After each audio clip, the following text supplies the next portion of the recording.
According to the CDC, firefighters are 9% more likely to get cancer than the general population. And unfortunately, that statistic rang true for Dory Booth, the Sedona Fire District Chief Fire Marshal.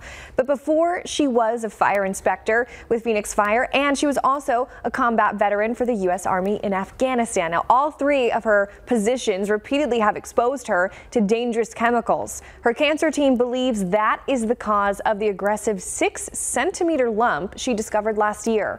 Certain chemicals like benzene and beryllium, which are used in gasoline, or old insulation materials like vinyl and asbestos, are human carcinogens. Now, this means breathing them in or getting them on your skin has been proven to cause numerous types of cancer.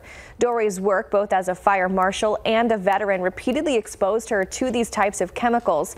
She found her fast-growing cancer through a routine mammogram and then a CT scan. This month, she's encouraging other women, specifically first responders, to make their annual appointments and stay on top of their health.